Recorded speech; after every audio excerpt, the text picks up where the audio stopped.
இன்றைக்கி என்ன breakfast lunch பார்க்கலாம். காலையில் எதுவுமே சமைக்க வேண்டாம்னு சொன்னால் அவரை நானே சமைச்சிக்கிறேன் மதியானம்னு சொல்லிவிட்டு. ஆனால் லேட் ஆகிடுச்சு அவருக்கு வேலைக்கு. காலையில் எனக்கு டிஃபன் மட்டும் வாங்கி கொடுத்துட்டு போனார். இட்லியும் தேங்காய் சட்னி வச்சு சாப்பிட்டேன். ஏன்னா என் பையன் அக்கா வீட்டில் படுத்துட்டான். கொஞ்சம் லேட்டாக தான் ஏந்திரிச்சு வருவான். ஆனால் இந்த 2 நாள் ரொம்ப டயர்டாகிட்டான். நல்லா ஆட்டம் போட்டான். அதனால் மத்தியானம் கொஞ்சம் நான் லேட்டாக தான் ஏந்திரிச்சேன். சாப்பிட்டுட்டு கொஞ்சம் தூங்கிட்டேன்.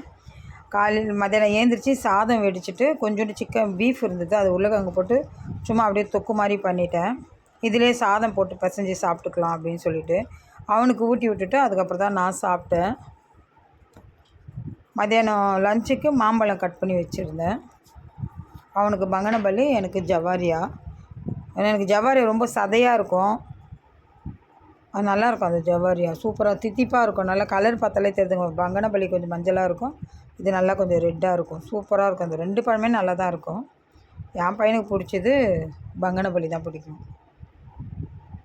என் பர்த்டேவுடைய வீடியோ பாகம் 2 இதோடைய வீடியோ முடிஞ்சோடனே கண்டினியூவாக போடுறேன். இன்றைக்கி இதுதான் பிரேக்ஃபாஸ்ட் லஞ்சு. வாங்க சாப்பிட்லாம்.